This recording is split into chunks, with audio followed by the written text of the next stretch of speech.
Welcome everyone to webinar 24. We're doing it on merchant services and mobile payments. And before I get started, I wanted to introduce us once again. My name is Aaron Rupp. I'm here at Snowie Corporate in Salt Lake City.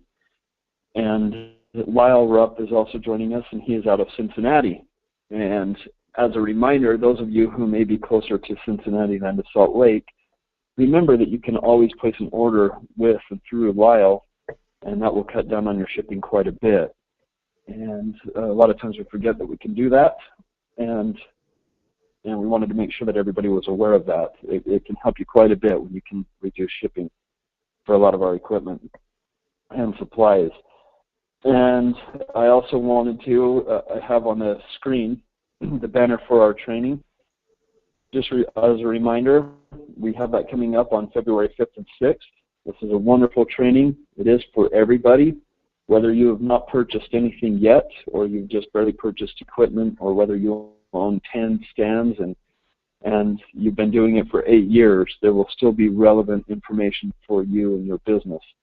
So please put that in your calendars and RSVP with us so we can plan on you coming, and come. We got a lot of good feedback last year. In fact, we have a fair amount of people that are coming again. And I would think if that was not extremely valuable to people who had already spent, and last year it was a 3-day training. They spent 3 days and they're coming again. So I would think that is a good sign that this is a very good event with a lot of great information. So please consider coming to that. And we'll go ahead and get started. So this webinar, this was actually kind of a last-minute webinar, as you may have seen, getting a message on it today. We kind of switched topics and went this route as a request of one of you guys. This is something that many people use, and some sorry, I'm stumbling over that a lot of people use and a lot of people also don't use. There's a lot of people that will still only do cash. Gordon, one of the owners of Snowie, being one of those, he still only does cash. He feels like everybody that needs to come will hit an ATM or whatever they need to do to be able to get cash, and they'll do it that way. Whereas I kind of have a differing opinion. I feel like cash is more and more rare, and I try to make it as convenient as possible for anyone to be able to purchase from us. And so I personally use Square. Lyle also, I know, uses Square. We'll talk about Correct. that and some of the different options. What was that, Lyle? I just said correct. Yeah, okay. And, and I also do some events where they're fundraising events. They're for a cause, so usually they involve a ride or a run. And a lot of those athletes and even their families are carrying just a card and their ID.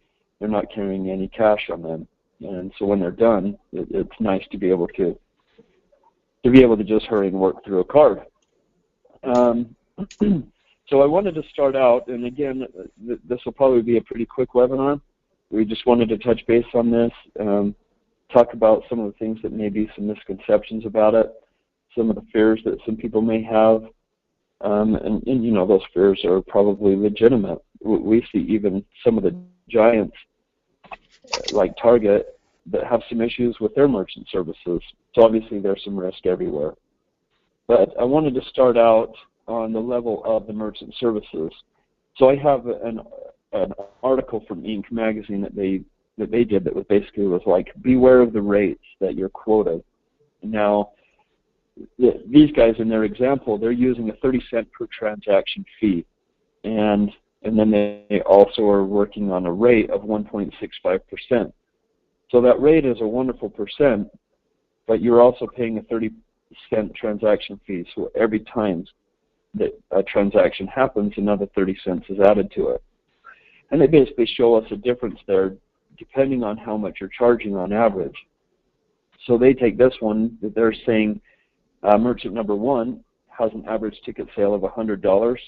They have a rate of 1.65%, and they also have a 30-cent per transaction fee. Now you change that fee into, a percentage of that 100, and then add that to their percentage, and they're paying like 1.95%. Now you drop that to $20, and obviously that 30 cents now becomes a higher percentage of each transaction. And this relates more to us because everybody on this phone call is making, on average, I would say somewhere between $2 and $6 for every transaction. Now, transaction rates and stuff like that can vary widely. In fact, I actually brought from another business that's using merchant services. I brought a statement from us, and it has transaction fees that vary anywhere from 10 cents to 22 cents, depending on the card, and then the rates are actually are kind of all over the place. You actually see some of the rates are where they're approaching 3%, but most of them are right around what this is saying, about just under 2%. So you get a good percentage, but you know, when you drop that, then it becomes a higher percent, and now all of a sudden that, with that, just by the ticket sale dropping, that incremented up to 3.15% of that transaction. And so that can add up, and especially if you drop that where that average was $20 down to 2 or 6, that would obviously be a lot. Now, I don't think any of us would ever do a 30-cent transaction fee for the products that we're doing, and so you have to police that and look at that and make sure that you're making a good decision on that. So one of the easiest things to do, and again, you also, depending on whether you can buy equipment or rent it, and I do not have a merchant services expert here. I would have liked to have had someone like that on the phone call, but again, we did this as a last-minute thing to show people what we have done, and then also to generate a conversation, see what some of you are doing. But in order to be able to be a mobile business and to go out and have a device, I'm sorry, I'm blanking on the term, a device that you would be able to take a credit card with, now you have to have a web-enabled one, and a lot of times you even have to connect that to something else to be able to make that happen. And so that can become more and more difficult to be able to make that happen with one of their devices. So as we know, our world has transitioned and made it very, very easy for mobile vendors to then be able to use their smartphones as a means to be able to take a payment. And as I mentioned before, Lyle and I, we have moved into using Square. And Square was one of the originals, and it had let off pretty quickly, and a lot of people jumped on that, me being one of them, and Lyle being another. And Square, if we scroll down here, their percentages, as you saw in that example, they were using like 1.95% that they were getting. So Square is going to be fat up a bit, but there's no per transaction fee unless you're keying it in. So I'll explain the difference here. If you have a physical card and you swipe it, then it will be at a flat rate. They will charge 2.75% of that transaction every time you swipe that card. If they do not have a card present and you type that in, they're going to take 3.5%, plus they're going to charge a 15-cent transaction fee on top of that. So it's obviously a better deal if you have that card there and present. It's also less risk for them. Now this one's kind of obvious for us, that the card will usually be present. I don't foresee a whole bunch of people coming to the window and saying, I don't have my card, but let me give you a number here. That might be a good sign of fraud as well. So usually when we're selling something physically through a window or out of our stands, they're going to have the card there. So we concentrate more on this. And there is no transaction fee, and so that becomes a plus. Also, with a lot of merchant services, you also pay a monthly rate or a monthly fee to be able to keep that thing going. For Square and Amazon and PayPal, all of those, you do not pay fee to keep that active. It's free. They're charging a higher percent, but you don't have to pay anything. So if you go a month without ever running somebody's card, you're not paying them a dime. And so that's another benefit. So then you have like winter months, in our case, of doing shaved ice, and you can keep this thing active without ever paying anything back to Square. So that's a plus. Now Square, I also feel like Square has really made it nice, and I'm going to let Lyle talk to you about somebody who's actually put in one of these registers in their stand. But I feel like they got to jump on, one, the style, and using things as an actual register rather than just a means to be able to take a payment. Like for me, I'm only taking payments, but I didn't put this in as a register, and I'm going to let Lyle share this as an example. And it's something that I'm considering in doing in all my stands, because then at any given moment I can monitor and know exactly how they're doing. Lyle, do you want to talk a bit about that? Yeah, I want to just back up a quick sec where you were doing the 2.75% rate. You know, you were looking at those transaction fees where some of them were charging 15 cents, like you're using the one there, the 3.5 plus 15. So understand, any transaction, no matter what, you're paying that 15 cents. Now, if you look at our average snow cone sale, let's say it's $3, what that means is you're only paying 8.25 cents for the entire transaction at that 2.75. For smaller transactions like ours, that small rate is actually a very good rate. It's the transaction fee that will eat you alive. So I wanted to just give an actual dollar amount in there instead of the percentage. Yeah, perfect. Okay. Jump back over. One of the challenges you always want to do when you're running a stand is how well am I doing, especially when you're first opening and you're trying to figure out where are the hours that I'm being most productive or non-productive.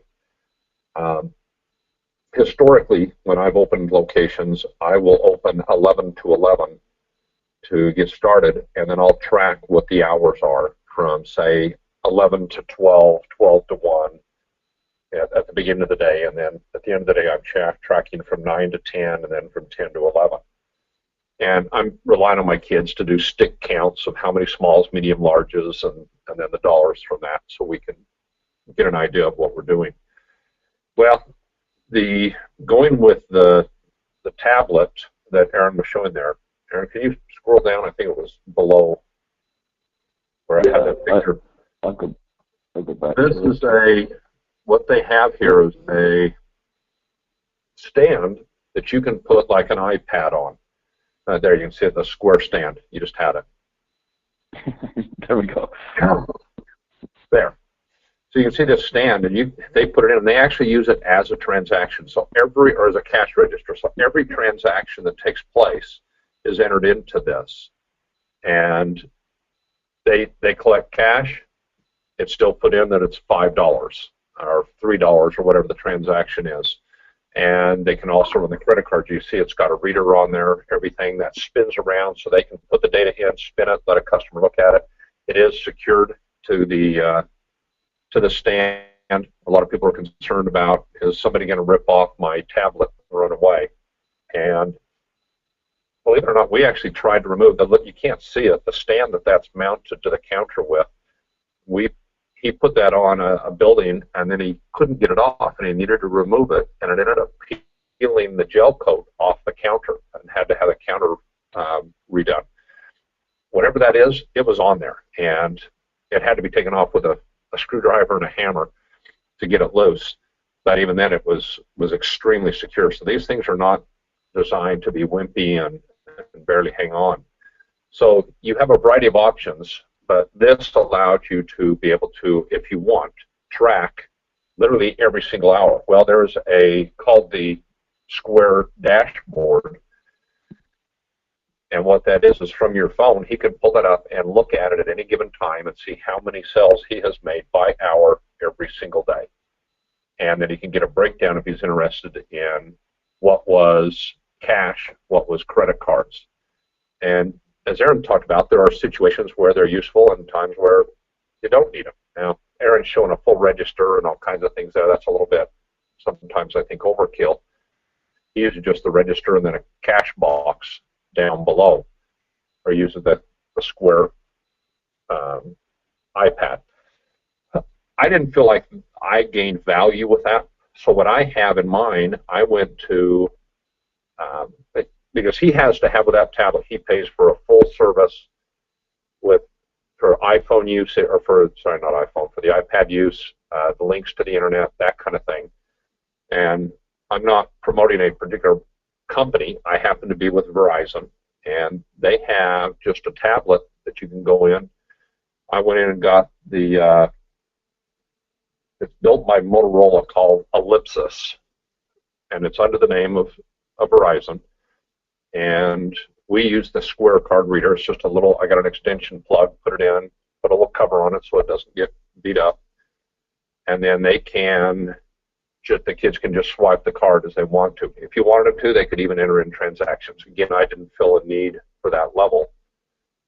But the nice thing, everybody's concerned about is the cost of running that. As Aaron talked about, not just the transaction fee, but if I'm having to go buy a $300 or $400 tablet, and then I got to spend $100 on a base for it, and then I've got to have $30 a month for the internet access to be able to perform the transactions and the verification on the card, all those kind of things. So I went and got this little Ellipsis tablet with a reader stuck in the end of it and a case for it. They're offering a promotion that you can get that tablet for free if you sign a 2-year contract. And the cost, because it's a simple data only, it'll use your data plan, but the cost is only $10 a month. Now, in the off season, I can shut that off for 3 months, twice a year. So I actually shut it down for 6 months. So like I've just shut mine down at the beginning of October. I'll shut it down again January 1, and then it'll start back up in the end of March or beginning of April. And so what happens there is, on my 2-year contract, it just extended for 6 months. It's 2 years of actual usage at my contract. But for $10 a month, we felt like that was a pretty good deal. And then the free tablet on top of it. Just make sure your employees keep that tablet away from the shaver. I had one of my employees did drop a block of ice on it and shattered the screen. I didn't get the next one for free. So location of that is kind of a critical component. I just realized everybody asking questions, Aaron. We're sitting here doing all the talking. Not yet. No questions yet. Okay. And folks, feel free, as we're chatting, just throw it out. I'll just reiterate a little bit of some stuff. A couple of new people have joined us. Earlier, Aaron talked about where he uses them. I actually did not want to use credit cards, and the first time I did was a 5K run, and I was shocked. We did it kind of as an experiment to see what would happen. There were about 10,000 people at that run, and we ended up doing that day probably about $1,400. The race started at 8. By 9:30, everybody was done with the race, and from 9:30 to about 11, they had some activities going on, and in that hour and a half, we did that $1,400. But I walked away easily from probably between $200 and $400 in credit cards. I was amazed how many people came up and asked if we took credit cards. When they run, they don't want to carry cash on them. They don't want the wet bills. They just take that little credit card, and they got a little pouch either in their strapped to the arm or around the waist or inside their running gear, and lock it in. And so the next time I did another 5K run, we did the exact same thing, and I was just about dead on. We did about $350 in credit card sales. And with that square, it was so fast, so simple, just wipe it. You enter the number, swipe it, you're done. The transactions, we don't require signature unless it goes above $25. And the vast majority, I'd probably say 95% of the sales were under that $25 limit. Most of them were 8 or 10, 12 bucks. You do have a few where dad's buying and he's got, his wife and 3 kids, and 6 of the neighbors happened to be there, and he was buying for all of them to be able to do that. So anyway, it was just a very useful. Well, then I decided to try it in my buildings. I have 4 stationary locations. We put them in all 4 of them. My neighborhood ones, we do a little bit, probably $25 to $30 a day. In credit cards, that's about probably 10% of our sales on an average day. I have one location, however, that is an outdoor mall, and it's also a tourist attraction. And we were averaging there we do about $400 a day, and I was probably doing between $90 and $150 a day on the credit card. Was very surprised at the amount of numbers. But the other thing I also noticed is my sales at that location, even though we had an ATM that was literally within sight of the building, our sales this year versus last year, now credit card may not be the only factor there, but our sales were up about 7 or 8% over the year before. And I would actually attribute a lot of that to the credit card. So I was quite surprised at the impact of that. And I had that location in Arizona, and I didn't use it as a register, and I'll also throw another couple factors in here. I had multiple employees; they all had their own phone, and so the only thing that I left in a building was the Square device, and I gave each of them a login, but their login is restricted. The only thing they can do is take a payment. They can't even do a refund. If they had to refund a customer for something, they would have to contact me, and then I would do the refund. Because as some of you know, one of the things they can do with fraud is you can make a transaction, and then your employee could turn around and credit back their own credit card the money, and you would never know that that was happening. So I don't make it to where my employees have the ability to be able to credit back to a card. I have to do that. But I didn't even provide them a device. I gave them the Square attachment that they put in their phone. They download the app. I gave them a login, and they could just go and start doing it from that point forward. But the one thing that I loved is I could look and see basically how my business was doing, because I could see every transaction, like you see here on the screen right now. Over on the left-hand column, you can see, like, as the transactions are happening, you see this 1203, 1215, 1225. Can you blow that up a little, Aaron? That's hard. It's really difficult to see that. I don't know if you can make that a little larger or not. Let me see if I can. A little better. Yes. But anyway, so I loved that, but I never used it as a register. I would have loved to have seen my cash sales the same. From this point forward, whenever I have a stand like that, I'll always do it. And it was great, too, because that thing was in Arizona. I was here in Salt Lake City, and I could see exactly how that was doing, and I loved that. And the one thing that I was going to touch on, too, is I was sitting on the outdoor entrance of a mall, and so I swear there wasn't a soul that brought cash to that place. So my numbers were much higher than yours. I ended up having very little cash, because people would have to go into the mall, find an ATM, come back, and I wanted to eliminate that. And so by us taking a card, that was the only way that it wasn't a very good location. We were at the outdoor entrance of an indoor mall, but the only thing, in my opinion, that actually ended up saving us in the end was we were taking cards. If I would have eliminated that, it would have been a world of hurt, because they would have entered that mall, they would have found another treat, and just been like, let's just do this here. They take a card, and it would have been easy for them. Anyway, that's my opinion on that. But did I cut you off, Lyle, too? Were you talking about anything more? Well, a couple of things in there. You had that screen pulled up. One is the security of this is awesome. Because like you said, if you give somebody access, there's very limited information they're going to be able to see.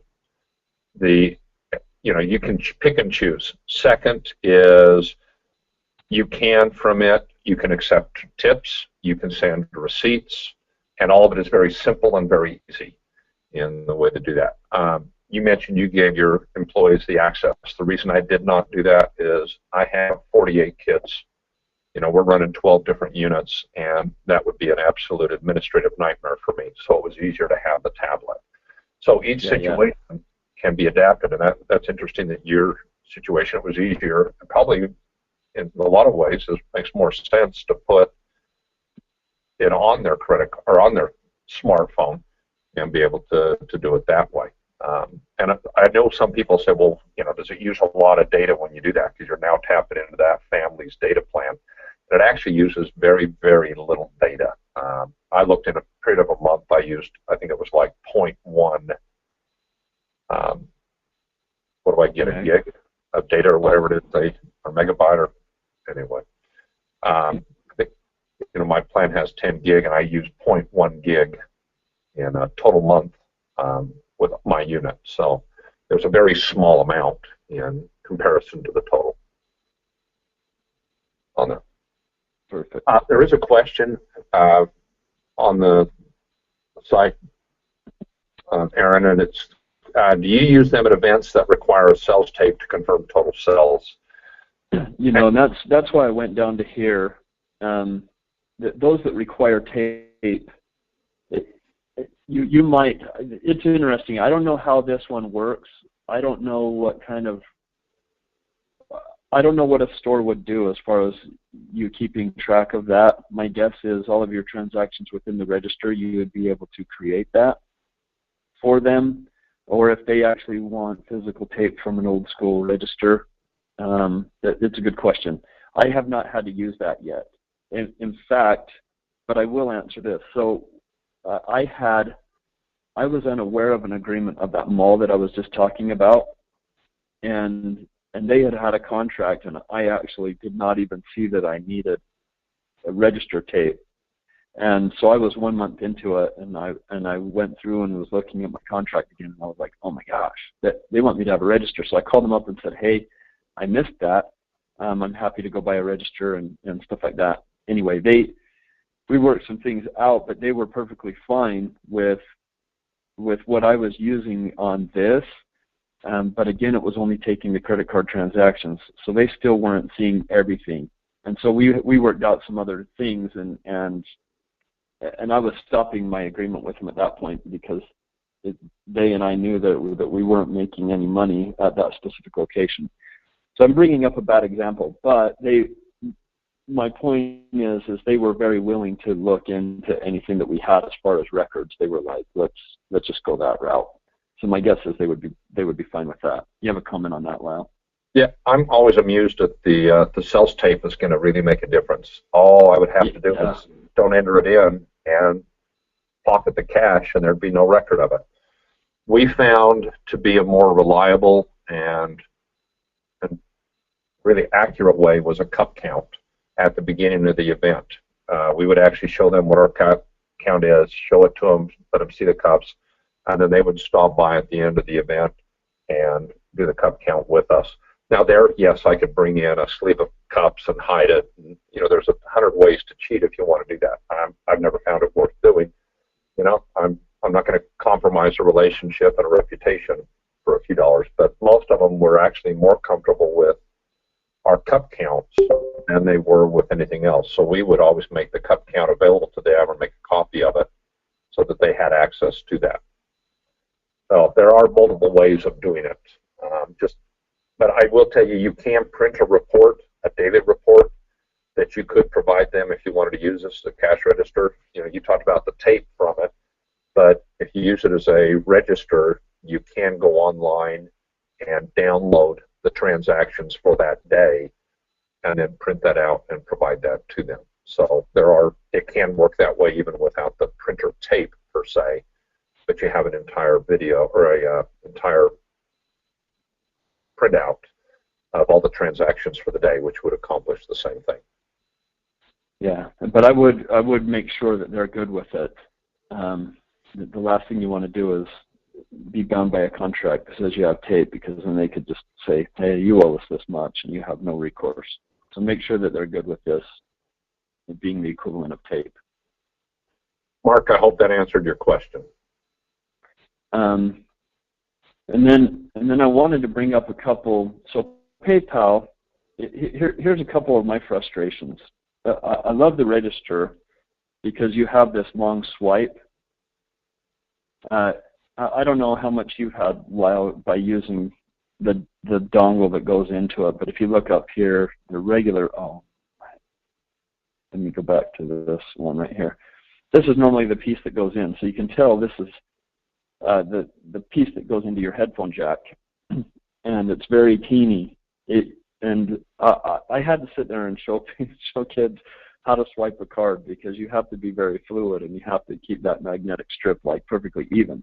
If that card rocks at all as you're swiping it through, it doesn't do it. I mean, I literally got to the point where when I was first doing this, and the very first time I ever used a square was in Las Vegas, and I was doing a Halloween event, and I was swiping the thing like 15 times for one card. I'm like, this thing is driving me crazy. And I don't know if I had a bad reader, but anyway, I finally got to the point where, and you watch in their demos, they have you just be very fluid and very straight and move it through. But you don't have that issue here. You have such a long reader that you're able to do that. I wish these guys would come up with a longer one, and that's something that people are kind of transitioning to. If you look over here on PayPal's, theirs is a little bit longer. What's that? Go ahead, finish. Well, theirs is a little bit longer, but I would still think you would kind of have a similar scenario. You know, it'd be interesting to hear you, Lyle, see if you had kind of that same experience. But the one thing that I wanted to bring up too was Amazon. And again, these guys, we kind of get the benefit of all of these companies battling this out. Because as you can see, Amazon just came out with their own that they call the Amazon Local Register. And you're able to do the same thing, and their percentages are a lot less. In fact, their number isn't, that's their introductory rate. If you sign up, they basically give you the year of 2015 at 1.75%. So that might be a great thing for you guys to check out. Their regular rate is a 2.5%. So they're still less than Square and PayPal. And then their manually keyed is also less. And they actually don't even throw on the transaction fee. So what you pay for Square on a regular transaction, they're charging that for a manual key. And my guess is these guys are going to continue battling this out, and really those who benefit are you and I. So that's kind of a nice thing. But I had never heard of Amazon Local Register until I started prepping for this webinar. But one thing I already like is how broad this reader is and how much easier that would be to read that magnetic strip.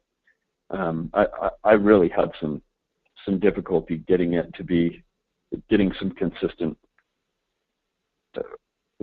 readings off of that little square reader. Anyway, go ahead. I did one thing that made a big difference. Trying to hold the phone, get that reader because it can spin easily, and get the card. Yeah, we had many of the same problems. We ended up buying a little 6-inch extension. It's just a little cord like a headset, but it's only about 6 inches long. We plug it in, and that way you're actually holding the reader in your hand instead of the tablet or the phone, and swipe it, and 90% of them went through first time, and then no more than 2 or 3 times. So it was much easier to get that little extension between whatever unit you're using as your equipment and the reader. And I just went online and got, I can't even think of who makes it. There's one of those things for a phone that they offer, you know, it's waterproof and all that. I can't even think of the brand, but it's a Life Protection or something like that. And they have those readers that have the 3-banded cord. And that solved our problem. So it was just much easier for us than using. So that the longer stripe didn't matter because I had better control. I guess that's what it boils down to. Yeah, cool. One other thing I wanted to just touch on real quick, Aaron, and we need to open it up for questions. All of these companies, there's another thing you're going to be seeing coming is called an EMV. Like, I don't even know what EMV stands for, but it's like Edward Mary Vibration. The cards we use are a magnetic strip, and the new cards are going to go to a magnetic chip that prevents a lot of the fraud that has been going on. The United States is one of the last countries to transition. And okay, perfect. Thanks, Aaron. You'll see that little chip that's embedded in the card there. And the new reader will actually read that chip instead of a magnetic strip. And the security on this, they estimate that it will wipe out between 60 and 70% of the credit card fraud that occurs in the United States. And so all these credit card companies are also transitioning the equipment to be able to do that.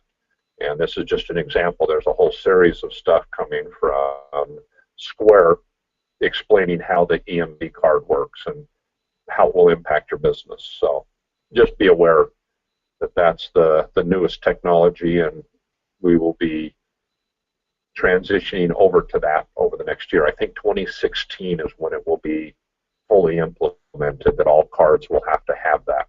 So you'll start seeing that introduction into the market during 2015.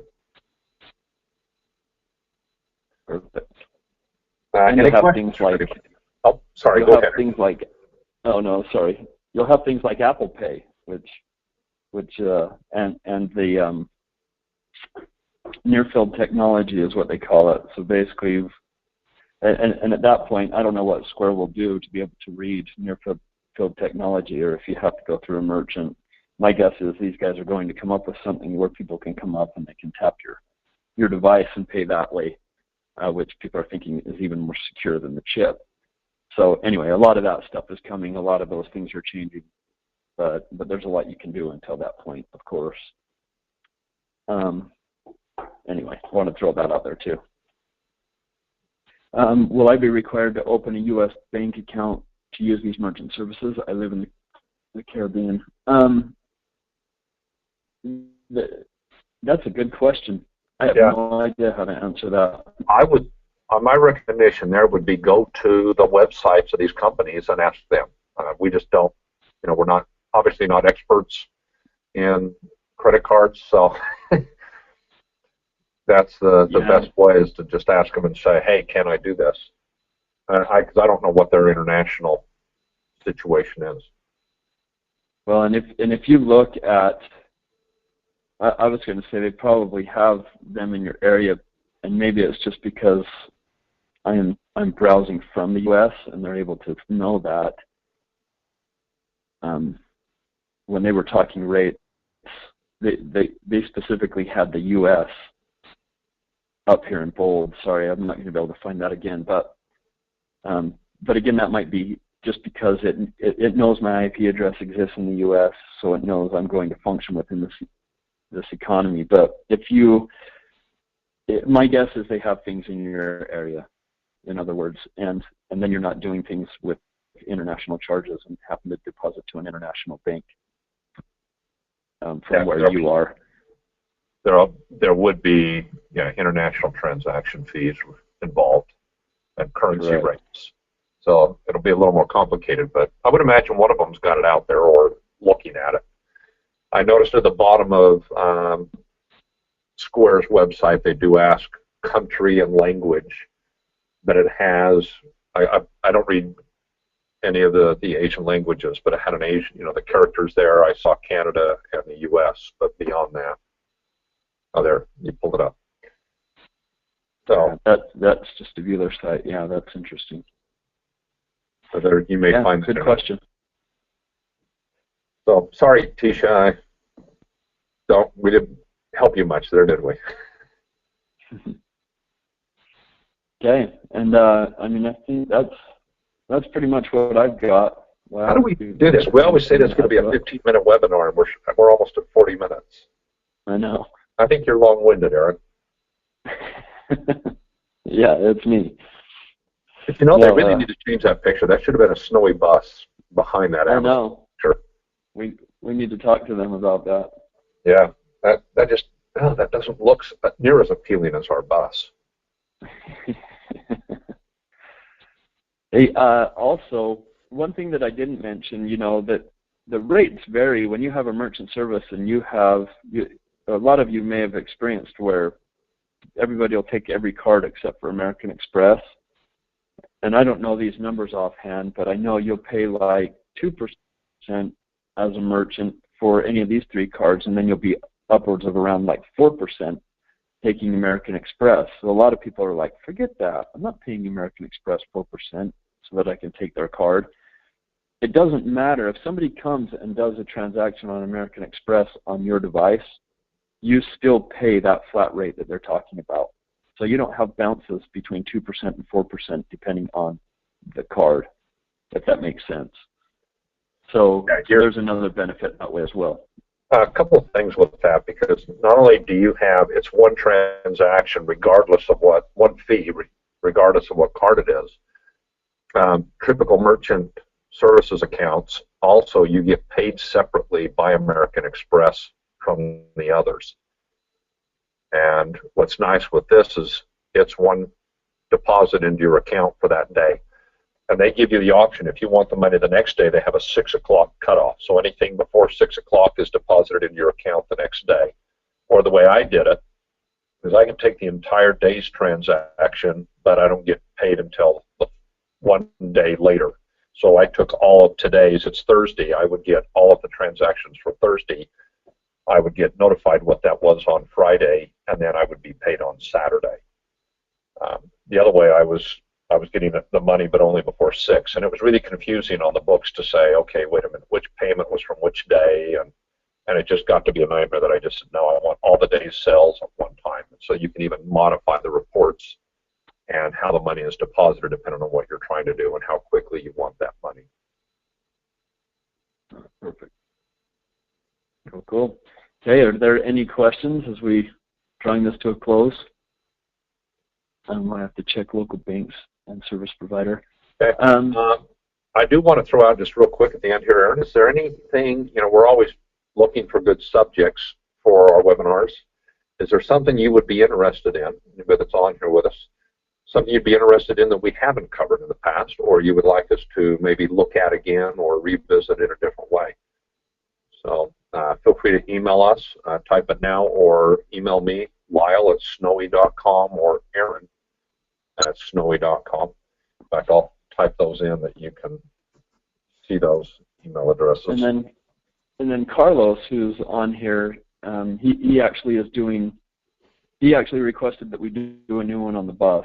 We have actually had quite a few changes on the bus, and so basically do a webinar walking through that thing. So that's, I think that's a great idea, and we're going to walk through the bus in 2 weeks and talk about all the additions that we've done and some of the changes we've made for health departments and stuff like that. So, and I just posted our emails up there, Aaron. So yeah, that's a good idea, the bus. Yeah, we haven't done one on that in quite a while. Yeah, not for a bit. So that'll be great. And sorry, I'm just answering a question here for Carlos. But yeah, anything else from anyone? Okay, well, as always, thank you to everyone for taking the time to just sit and listen to Aaron and I ramble on endlessly. Hopefully we provided you something that was useful and give you a little insight into the credit card market. And as Aaron says, there's a variety of options out there. Most of them seem to be pretty good. Amazon obviously being the most competitive right now with an introductory rate and a slightly lower rate even on an ongoing basis. So grab the one you like.